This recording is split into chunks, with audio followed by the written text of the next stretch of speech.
When he walks down the street, he smiles at everyone. Everyone that he meets calls him King of Kensington. How you doing, King? King. Thank God he's king. He finds his fortune in the faces that surround him. His wife says helping other people brings him luck. But then his mother tells a slightly different story. He's the only king around without a buck. He's a man among men, the people's champion. And when destiny calls him, I'm sorry, that line is still busy. he's king of Kensington. What a guy.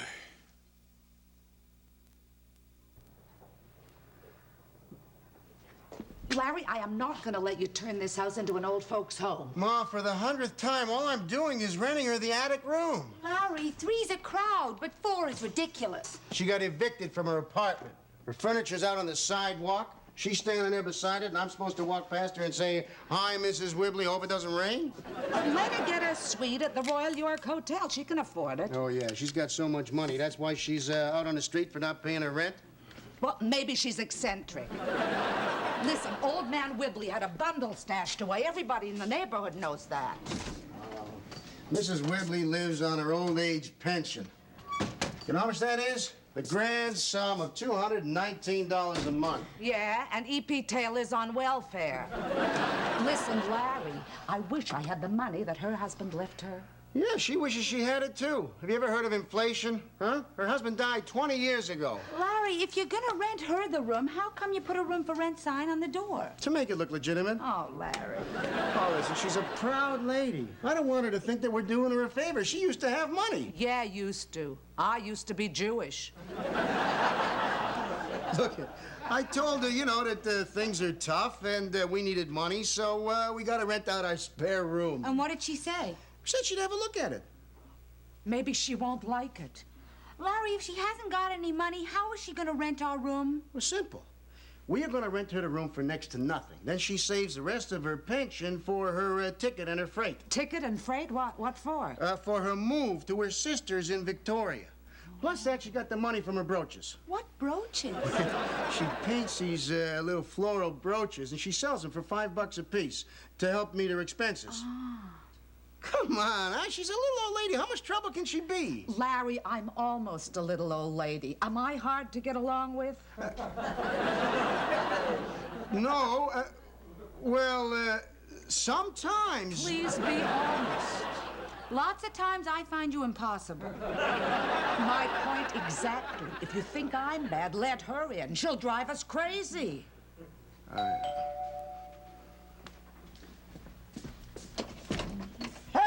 Wibbly. Hello, Larry. Oh, my, those nice friends of yours were so kind. They got all my furniture moved, snug as a bug in a rug in your club. Hello, Miss. Hello, how are you doing? Now, don't...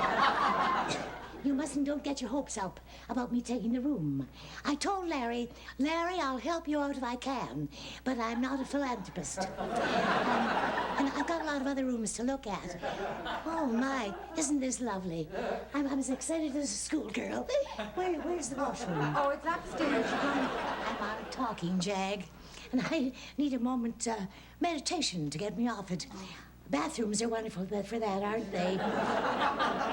Never mind the bathroom. There's a plant. I find a moment with a plant just takes me right out of myself, don't you? I learned that from Thelma Thornthwaite. Did you know Thelma? Well, she looked like a wrestler, but she had the constitution of a canary. She a huge round body and tiny little feet. She used to tilt a little as she walked. Choked on a piece of orange peel from a very coarse marmalade and passed away blue in the face. Hello there. Hello.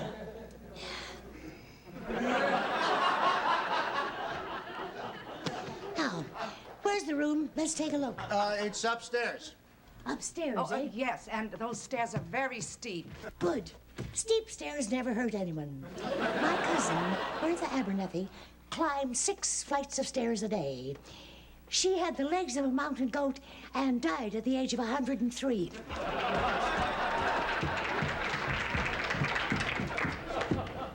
Oh, please, God, let her hate the room.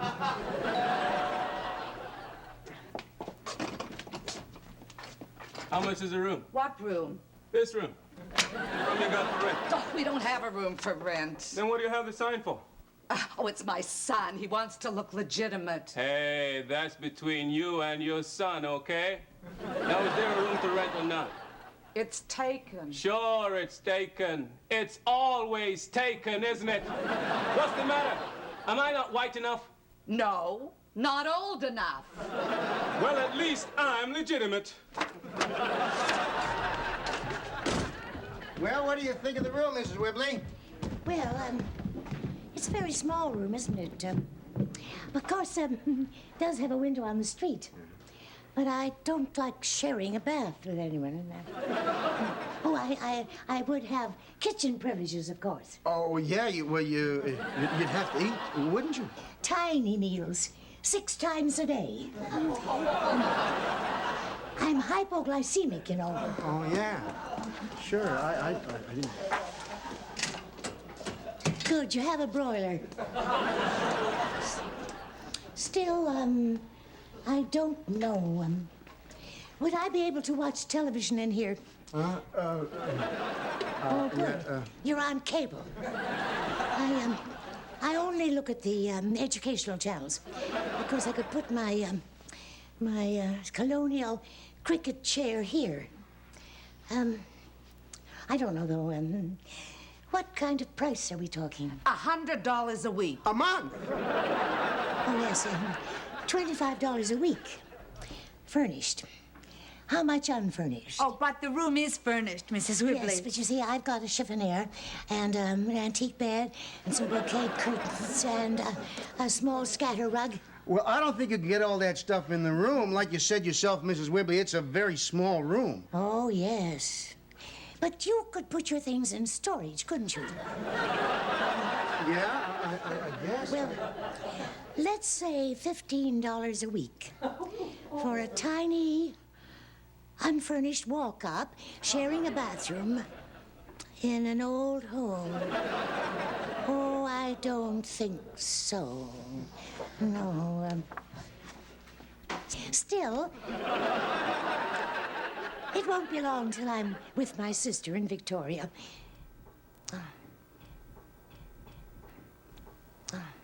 Oh, what the hell, I'll take it.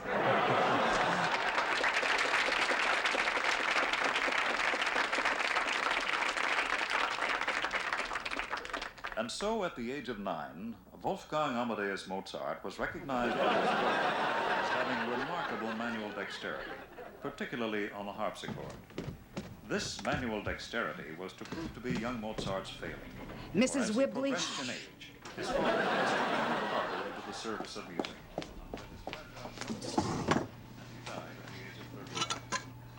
Yes, Mozart was to prove that manual dexterity. She's been here 3 days. It seems like 3 years. You're missing your program, Mrs. Whibley. Oh, anything I missed, I'll catch on the rerun tonight. By Bach, Mozart, and Haydn, although not all at the same time.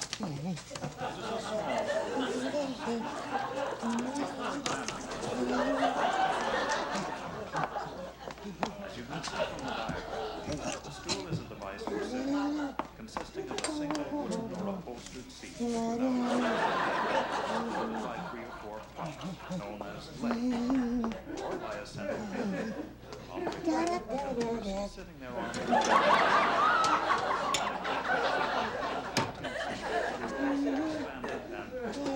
in various ways, and its strength varied.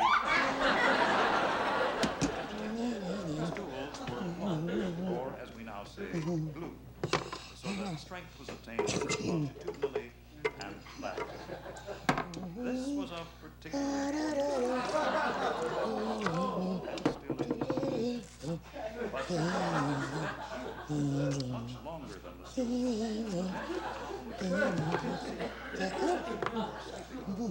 a function of no relevance whatsoever to our current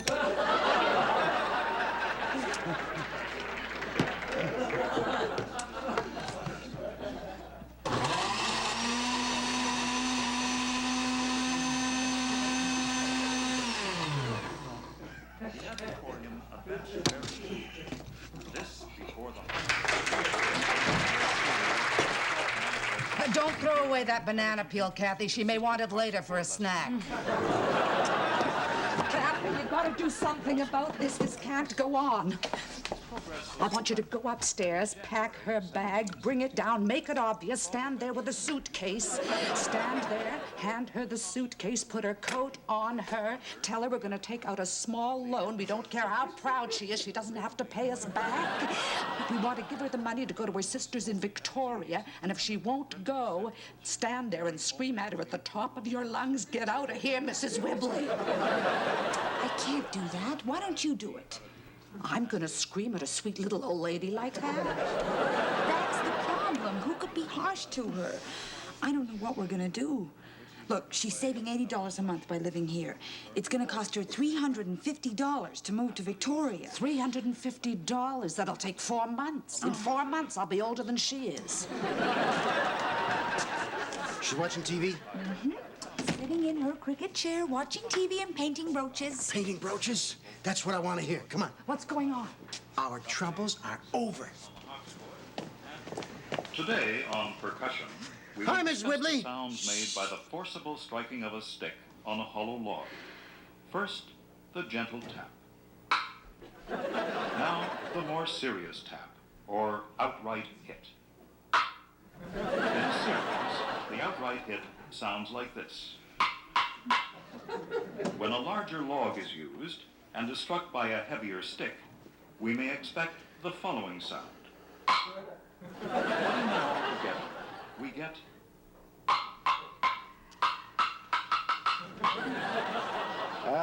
You don't mind if I turn the set off, do you, Mrs. Whibley?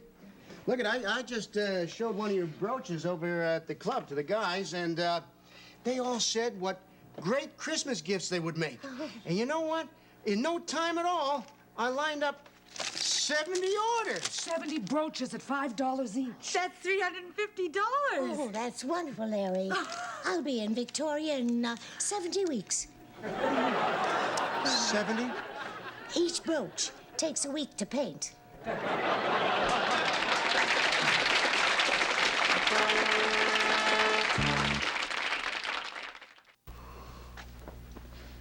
What time is it now? 2:15, 2:30, I don't know. She's gotta be asleep. Our lights are out. I didn't hear a sound. Come on, let's go.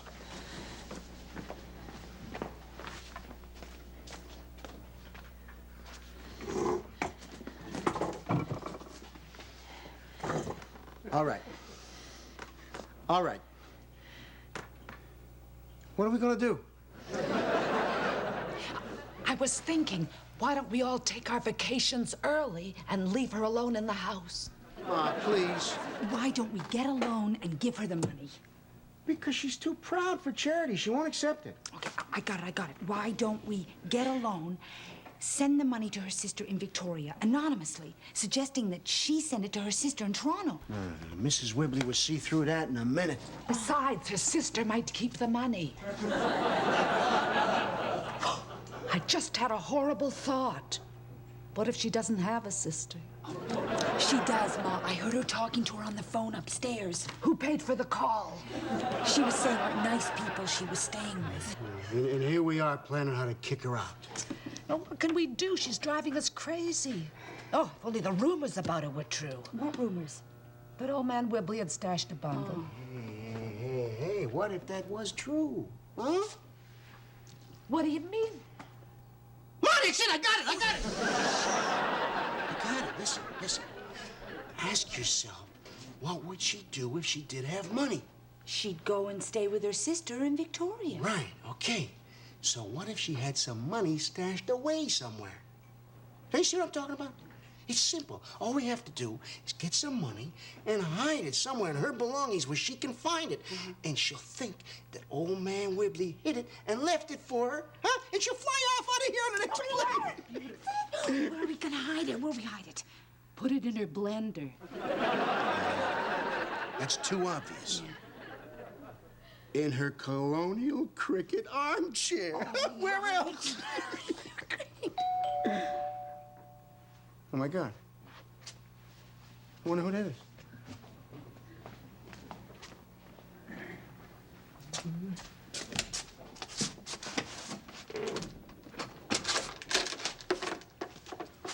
Pizza. Wait, we didn't order pizza. Wibbly? Mrs. Wibbly, it's for you.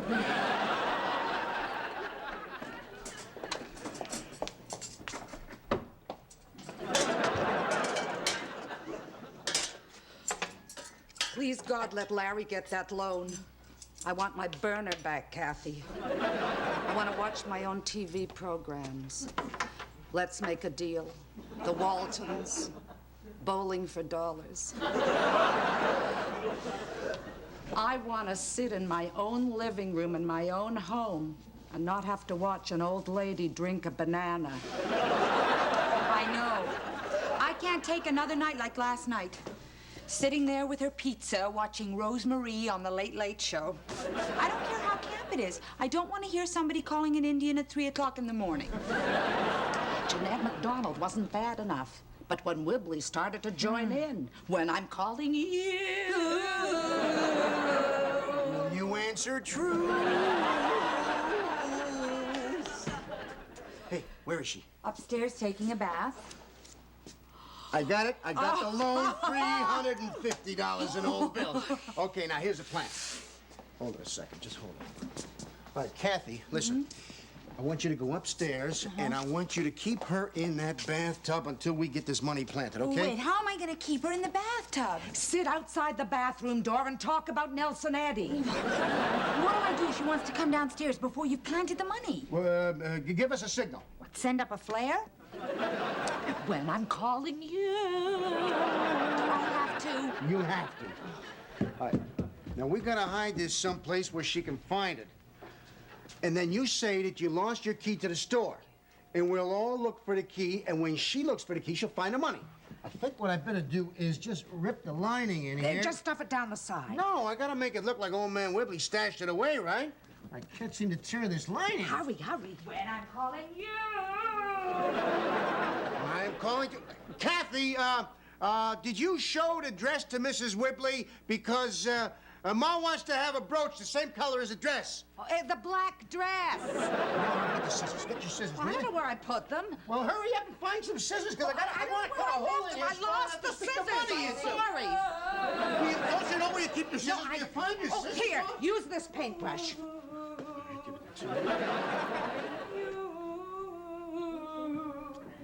Will you answer true? When I'm calling you. Someone's been sitting in my chair. Mrs. Wibbly, you didn't happen to see a key, did you? My mother lost hers. You lost a key? Yeah, the key to the store. I've got one in my purse. The key that we lost, Kathy. And now we all are going to look for the key. You still didn't find the key. No, the key is still lost. Let's all look for the key. Not here. Not here. Not here. Not here. Larry, I found the scissors. Well, it's the key that we're looking for. I just remembered. Weren't you sitting in this chair when you lost the key? Yes, that's it. I was sitting in this chair. Mrs. Wibbly, my mother says that she was sitting in this chair when she lost the key. Just a minute, I'll be finished in a minute. There. The sweet pea is a very big pistol. And of course, the statement on the jonquil is nothing to sneeze at either. Now, what did you lose? The key. We think it's in your chair, Mrs. Whibley. Which side? The left. Well, we don't know. It could be the right or the left. Well, let me see. I'll look. This makes me think of the time when Bunny Robinson found her first husband when she was feeling down the side of her chair. He was in the personal column in the newspaper under the cushion. What am I looking for? The key. There's something here. I can feel something. Oh, my old Spanish comb. The last time I wore that comb, we were giving a beautiful ball at our old house. That was when Willie was alive and we had money. All the women looking so elegant and the men so dashing in their white ties and tails. I was dancing a very violent tango with the man that taught Rudolph Valentino when the stupid thing fell out of my hair and all my hair fell down. Disgrace. Well, I haven't seen it since. I just suppose there's anything else in here? Oh. There is something. Well, money. Oh.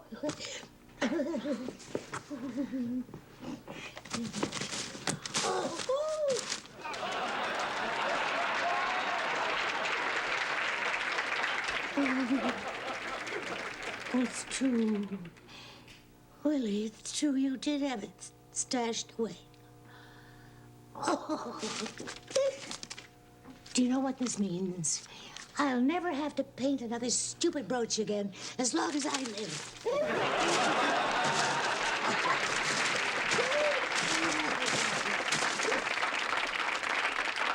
harpsichord was to give way to the pianoforte, just as the harpsichord stool was to give way to the stool of the pianoforte. This particular piano in the 17th century is covered in purple pot de soie and was made in Paris and sat upon by Brahms, Beethoven, and Mozart. Musicologists, in their untiring research. Well, I picked up that package from Air Freight.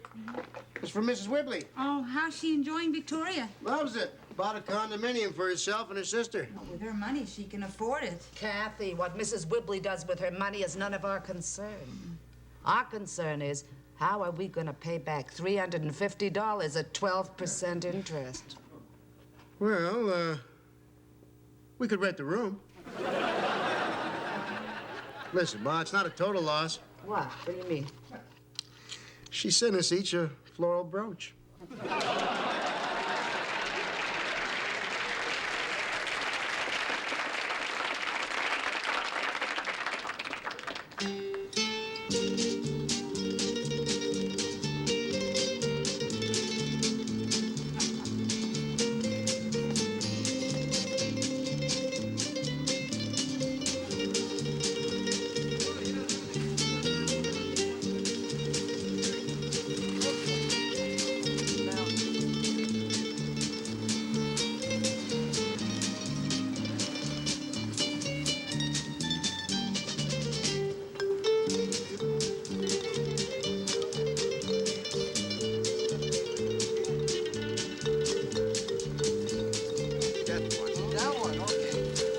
This man here a bag. You give him a bag. 95, please. Thank you very much.